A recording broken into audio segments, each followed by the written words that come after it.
Programme की शुरुआत करते हैं सर। Good morning friends. आज के प्रोग्राम में हम बात करेंगे साउंड और ऑडियो के बारे में। ये क्या है? विभिन्न व्यवसाय जैसे कि मास कम्युनिकेशन में इसका कैसे उपयोग होता है? इन सब पर चर्चा करने के लिए हमारे साथ हैं नायब सूबेदार कालू खान जी, जिन्होंने भारतीय सेना में अपने 27 साल बतौर रेडियो ऑपरेटर जो है सेवाएं दी है। तो आइए हम इस प्रोग्राम की शुरुआत करते हुए जानना चाहेंगे कि आप किस प्रकार ऑडियो की फील्ड में आना हुआ और आपका साउंड और ऑडियो की तरफ कैसे रुझान बढ़ता गया?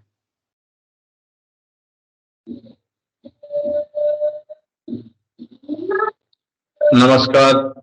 आप सभी भाइयों को, दोस्तों को मेरी तरफ से नए साल की शुभकामनाएं। और मैं इसके बारे में शुरू से ही स्कूल टाइम से ही मेरा ये रुझाव था काफ़ी समय तक कि साउंड और रेडियो ये आज की दुनिया में नहीं, पहले से ही, बहुत साल पहले से ही इसका बहुत बड़ा महत्व है।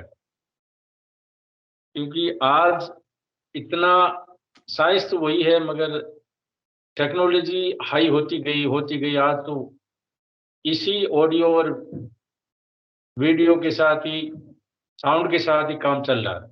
दुनिया में कोई भी मैसेज एक साथ भेजने के लिए ये बहुत बड़ा काम है साउंड का और ऑडियो का। तो बात करें हम ऑडियो की, ऑडियो एक इलेक्ट्रिकल है और साउंड भी एनर्जी है जो ना तो खत्म होता है ना ही पैदा होता है। साउंड किसी किसी माध्यम से ही जाता है। साउंड को भेजने के लिए कोई न कोई माध्यम चाहिए, ठोस हो या दर हो, या किसी न किसी के माध्यम की जरूरत पड़ती है। दोस्तों, खास करके इस बारे में आपको पता ही है कि साउंड और ऑडियो पुराने जमाने में भी साउंड के ऊपर ही बड़ी बड़ी लड़ाई, प्रथम लड़ाई हुई और साउंड के ऊपर ही हुआ। साउंड से ही अपना एक जो भी युद्ध होता था, नंगारे बजते थे, नंगारे से साउंड निकलती, साउंड से ही पता चलता था कि युद्ध शुरू होना है। युद्ध खत्म होने के लिए साउंड से ही काम चलता था। और एज ए रेडियो ऑपरेटर काम करता था।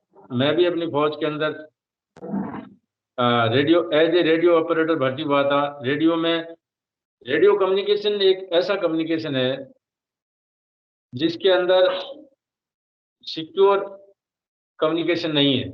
इसके अंदर ब्रीच ऑफ सिक्योरिटी का बहुत संभावना रहती है। बहुत, इसलिए इसके अंदर हम लोग मिड लगाते हैं। मिड के जरिए से अपने वॉइस और साउंड को आउट करते हैं। उस मिड को वो उसको फिल्टर करके और सिक्योर करके मिड के थ्रू आगे जाती है जो वॉइस। वो वॉइस कोई उसको सिक्योर नहीं, आगे उसको ट्रेस नहीं कर सकता। इसके लिए फौज के अंदर एक मिड लगता है बीच के अंदर। और हमने उस टाइम पहले शुरू में हम जब गए थे फौज के अंदर, तो रेडियो किस साल में गए थे आप? आपने जो है कैसे आपका रुझान इसमें बढ़ा, ये चीज के बारे में आपने बताया नहीं अभी। और कब से आपने ये चीज शुरू करी, इस चीज के बारे में थोड़ा सा पहले बता दीजिए। ये जब हम फौज के अंदर या यहाँ भी स्कूल के अंदर प्रोग्राम होता था, तब भी जब भी कोई स्पीकर या कोई साउंड स्टीरियो वगैरह लगाते थे तो हम सबसे पहले आगे जाते थे। और इससे क्या है कि लोगों को बहुत सारे लोगों को सुनाने के लिए बड़े बड़े माइक लगाए जाते थे। आप ये तो कौन उसमें से हम समय की बात कर रहे हैं? सन वगैरह बताइए आप। सन 1971 में, 71-72 की बात है। उसके बाद हम चले गए 86 में फौज में। तो वहाँ भी साउंड का काफी रुझाव रहता था, क्योंकि साउंड पे ही मोस्ट चलता था। हमारे यहाँ ऑपरेटर में क्या है कि सबसे पहला काम था वहाँ फिजिकल ट्रेनिंग होने के बाद में सीधा साउंड पे चला जाता था। एक फुलर फॉर्म होता था, एक की होती थी, की के जरिए से हम लोग क्या करते थे, उस की से हम साउंड निकालते थे। वो साउंड को आगे पढ़ना पड़ता था, डिडा डा। कभी कभी आप भी सोचते होंगे कि यार ये रेडियो के अंदर ये कौन सा आ रहा है, डिडा डिडा डिडा डिड डिड डिडा डिडा डा डिडा डिडा डिड डिड डिड डिड डिड। ये क्या आता है? ये क्या है कि साउंड है, मोर्स कोड है, मोर्स कोड, मोरे कोड और मोर्स कोड, ये कोड होते थे फौज के अंदर। इससे साउंड निकलती थी, हम लोग मैसेज को पढ़ते थे, पूरा मैसेज उसी साउंड से ही पढ़ते थे। उसके बाद हम आगे रिले करते थे। ये एक साउंड से ही एनर्जी, इलेक्ट्रिकल, एक कूलर फोन होता था, एक बैटरी लगती थी और एक की लगती थी। उस की के जरिए से साउंड निकलती थी और आगे हम उस कूलर फोन से सुन के पढ़ते थे। उससे जो इलेक्ट्रिकल एनर्जी निकलती थी वो साउंड में कन्वर्ट करके हम उसको पढ़ते थे। वही मैसेज बहुत साइलेंस पढ़ना पड़ता था, मतलब बिल्कुल ध्यान उसके ऊपर रहेगा तभी मैसेज को पढ़ पाएगा। अगर हल्का सा भी आपका ध्यान इधर उधर चला गया तो उस साउंड को पढ़ नहीं सकता। जी। ऐसे ऐसे उसके बाद धीरे धीरे टेक्नोलॉजी बड़ी आगे बढ़ता गया। फिर पीएल रूट के थ्रू लाइनें लगी, लाइन के थ्रू आगे लगाते थे, किलोमीटर 50 किलोमीटर, 40 किलोमीटर, 100 किलोमीटर। धीरे धीरे फिर वो साथ में छोटा बड़ा बड़े रेडियो होते थे। रेडियो का कम्युनिकेशन रेंज कम होता था मगर वजन बहुत ज्यादा होता था। 80-80 किलो का रेडियो सेट होते थे। उसकी फ्रिक्वेंसी फ्रिक्वेंसी लो होती थी, रेंज कम होती थी। और धीरे फिर वो धीरे छोटा वर्जन में और उसकी कम्युनिकेशन रेंज भी आगे बढ़ी, टेक्नोलॉजी और आगे बढ़ी। तो AN/PR-C25 आया। पहले C11 होता था रेडियो सेट। C11 क्या है? 80 किलो का वेट होता था, 3 आदमी होते थे, उनके अंदर 24 वोल्ट तो डीसी लगता था। और एरियल वगैरह ये सब करके कम्युनिकेशन सेटअप करना, और आधा घंटे के अंदर आपने आगे फॉरवर्ड को कम्युनिकेशन देने के लिए रेडी रहना है। लड़ाई हो चाहे पीस हो, किसी भी टाइम में आधा घंटा में आपने पूरा, आपने गाड़ी में चलते चले इस्टेब्लिशमेंट करना और उसको लगाना, एरियल लगाना और ट्रांसमीटर रिसीवर जो भी उनको इस्टेब्लिश करना, उसके बाद शुरू करना। वो होता था वन वे कम्युनिकेशन। आप बोलोगे एक तरफ, उसने थोड़ा इंतजार करना, फिर वापस रिप्लाई देता था। उसके बाद और टेक्नोलॉजी, साइंस हो ही रही मगर टेक्नोलॉजी बढ़ती गई, आदमी की सुविधाएं और बढ़ती गई, कम्युनिकेशन और आगे हाई होता गया और उसके सिक्योर भी होता गया। तो हम लोग जब फौज में भर्ती हुए थे तब भी सीख रहे थे, जब आए थे तब भी सीख रहे हैं, आज भी सीख रहे हैं। आज भी सीखने का मौका, क्यों? टेक्नोलॉजी तो बढ़ती जा रही, नए नए इक्विपमेंट आए, नए नए इक्विपमेंट आते गए, आगे बढ़ता गया। मोर्स कोड के बाद फिजिकल लाइन आई, पीएल लाइन आई, रेडियो सेट आए, रेडियो सेट के बाद फिर सिक्योर मिड आया, मिड के बाद फिर एक संध्या सेट आया। वो सेट के साथ में लगा के हम कम्युनिकेशन देते थे, साउंड कम्युनिकेशन कोड कोड में देते थे, फिर डिकोड करके साउंड में आगे मैसेज इंडियन आर्मी के, ऑल इंडियन आर्मी को देते थे।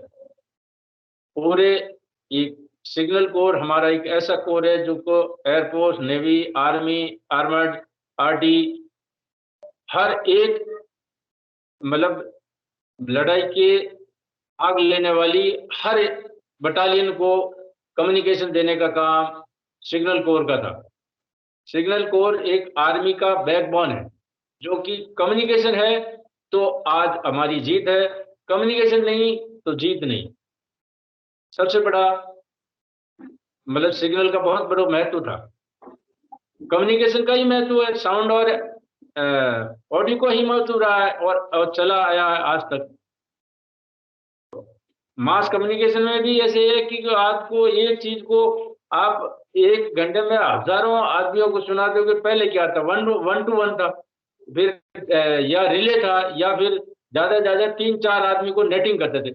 अब जैसे रेडियो सेट में 5 आदमियों की एक नेट बनती थी, 5 कम्युनिकेशन में। उसको अगर ज्यादा करना है तो फिर एक रिले लगाना पड़ता था, रिले लगा के फिर उसके साथ में आगे वाली नेट के साथ ज्वाइन करना पड़ता था।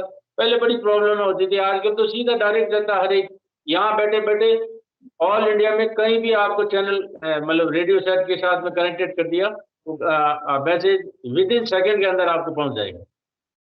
पहले जी। वैसे नहीं था। तो हम जानना चाहेंगे कि रेडियो के कौन से पार्ट्स होते थे, उसके बारे में हम। खास करके पार्ट, रेडियो के अंदर पार्ट क्या है? एरियल, रिसीवर, ट्रांसमीटर, बैटरी, ये 4 चीज़ों की ज़रूरत पड़ती थी। और ट्यूनर बाद में धीरे-धीरे टेक्नोलॉजी बढ़ा तो फिर ट्यूनर होता था, मगर ट्यूनिंग में क्या अब आजकल ऑटोमेटिक ट्यूनर आ गया। उसके अंदर ही ट्रांजिस्टर के अंदर ही नहीं, रेडियो सेट के अंदर ही सब कुछ है। ट्यून करने की ज़रूरत नहीं। पहले क्या ट्यून करना पड़ता था, फिर फ्रीक्वेंसी लगाना पड़ता था, फ्रीक्वेंसी लगा कर एक तो ओमेनी होती थी, एक डायरेक्शनल होती थी। अब डायरेक्शनल एंटीना लगा दिया तो उसके बीच में ट्रांसफार्मर होता था, और एंटीना और ट्रांसफार्मर के बीच में एरियल के बीच में एरियल को काटा जाता था, आधा एरियल इधर आधा एरियल इधर, बीच में ट्रांसफार्मर। वो डायरेक्शनल होता था। जिस साइड में डायरेक्शन जिसको कम्युनिकेशन देता है उसका जब रेंज ट्यून होती थी तभी जाके आपस में थ्रू होते थे। ऐसे ठीक। उसके बाद उसमें क्या ट्रांसफार्मर, एंटीना, रिसीवर। ओके, ठीक है। जी, बिल्कुल। हम ये भी जानना चाहेंगे सर कि रेडियो ऑपरेटर के रूप में आपकी कई अनूठी बातें, किस्से आपको याद होंगे, तो उसमें से कोई आप जो है हमें बताना चाहेंगे? रेडियो सेट में बहुत सारे में दुनिया भर की बातें थी कि जब कोई आपदा आती थी तो हम रेडियो सेट लेके जाते थे, तो ऊपर वाले का नाम लेके उसको कम्युनिकेशन को जब तक शुरू हो जाता था तब जाके हमारे जीव में जीव आता था कि आज मेरा मतलब अभी मेरा कम्युनिकेशन शुरू हो गया। ऐसी कोई बात आपको, ऐसी कोई चीज़, कभी कोई ऐसा कोई महत्वपूर्ण किस्सा आपको आज भी याद हो जो कम्युनिकेशन के ज़रिए जिससे आप जो आपकी बड़ी यादगार पल बने? ऐसा कोई सुनहरा याद आपका, या ऐसा कोई सुनहरा मौका जो आज भी आपको याद रहता है? हम थे इसमें सोनाबाग से ऊपर थे, और कारगिल के टाइम की बात है। उस समय हमारे पास एनपीआर 25 था, इन्फेंट्री बटालियन 2 नागा थी। 2 नागा के साथ में हमने कम्युनिकेशन देना था, और कम्युनिकेशन जहाँ मालिक का करम बाग ऊपर वाले के नाम लेके जहाँ लगा दिया एंटीना वहां से थ्रू हो जाता था। और मतलब कि करीब ये 48 आवर्स तक तो कम्युनिकेशन ब्रेक होने का नाम ही नहीं है। पता नहीं खुदा का क्या करम बाग, बैटरी 3 बैटरियों से ही पूरा 24 आवर्स निकल गया, और कम्युनिकेशन 1 सेकंड के लिए भी ब्रेक नहीं हुआ। और इतना मतलब कि आदमी को मतलब एक तो क्या है कि इक्विपमेंट, आप कोई भी चीज का इज्जत करोगे तो आपकी इज्जत करेगा। चाहे भले आप मास कम्युनिकेशन के किसी काम में कोई भी काम करोगे, आप अगर इस काम को, मेरे तो बहुत बड़ा उस समय बड़ा आंखों में से आंसू आते थे कि आज कारगिल के टाइम में मेरा कम्युनिकेशन ब्रेक हो गया तो आगे क्या होगा वो खुदा ही बेहतर जानता है। तो उस समय आंसू पड़ रहे थे कि मेरा कम्युनिकेशन आगे इन्फेंट्री के साथ में कैसा लगा होगा। तो मालिक ने इतनी इज्जत रखी कि उस एंटी ने उस हमारे सेट ने, रेडियो सेट ने इतनी इज्जत रखी वहां मेरे को, वहां पे हमने इतनी इज्जत दी। और नागा रेजिमेंट ने हमारी सेवा मेडल के तौर पे उसने आगे रिकमेंडेशन करके 26 जनवरी को हमारे को सेवा मेडल दिलाया। ये बहुत बड़ी एक रेडियो सेट मेरे लिए बहुत बड़ा महत्व का दिन था, जो कि मेरी बहुत बड़ी इज्जत रखी, और आगे लोगों की भी इज्जत रखी, देश की भी इज्जत रखी, और मालिक बहुत बड़ा सफर किया। मालिक ने बहुत बड़ी इज्जत रखी। जी।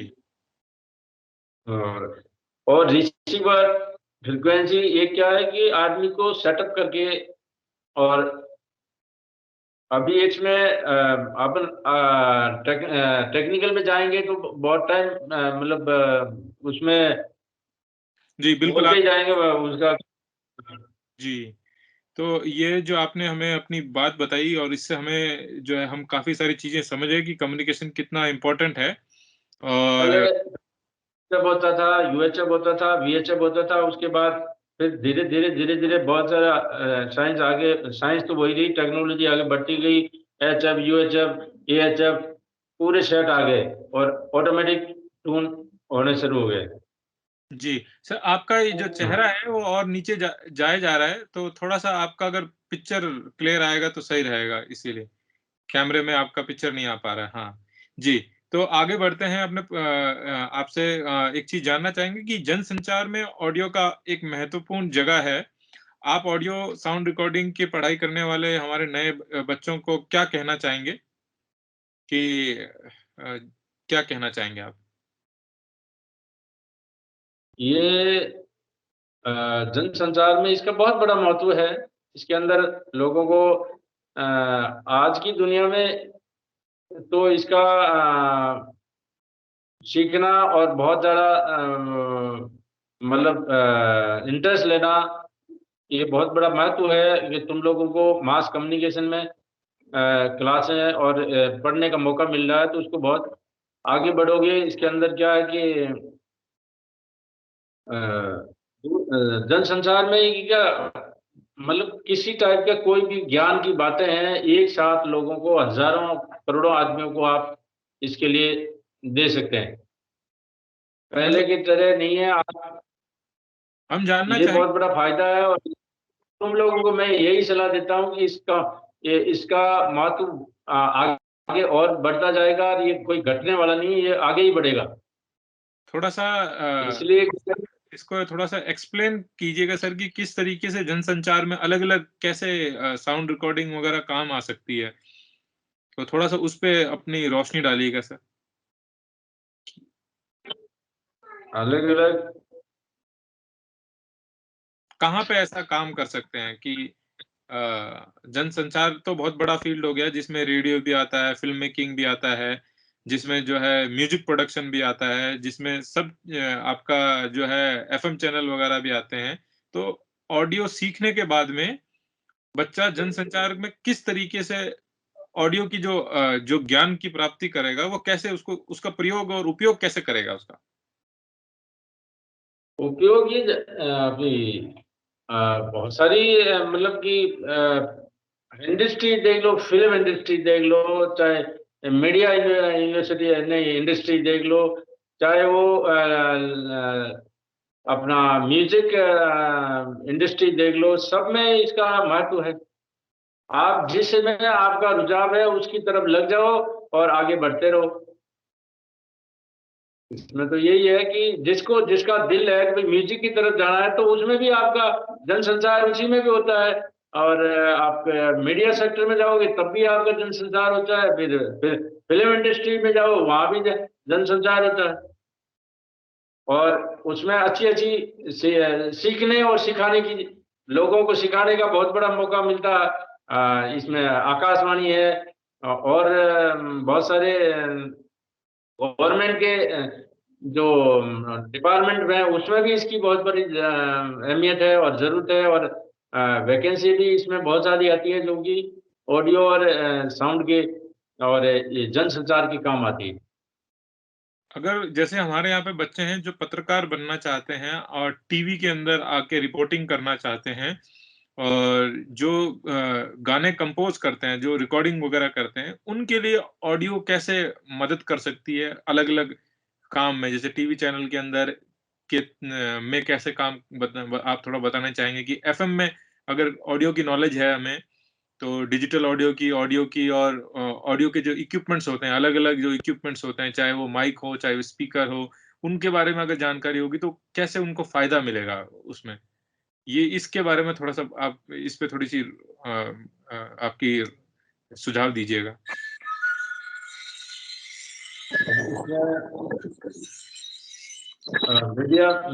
मीडिया कम्युनिकेशन के अंदर मीडिया जनसंचार के अंदर क्या है कि ज्ञान तो खैर सभी का चाहिए ही चाहिए आपको। जिस चीज़ पे बैठोगे तो उसमें हर चीज़ की ज़रूरत पड़ती है, स्पीकर की और रिसीवर की, ट्रांसमीटर की और आपको ऑडियो से वीडियो, वीडियो से ऑडियो, ये ये चीज़ों का आपको मतलब किसी न किसी अ, संस्था या किसी न किसी अपना या किसी बड़ी इंडस्ट्रीज़ में आप उनका पहले तो ज्ञान लेना है, ज्ञान लेके फिर आगे काम करने के करेंगे तो बहुत बड़ा आगे बढ़ोगे आप लोग।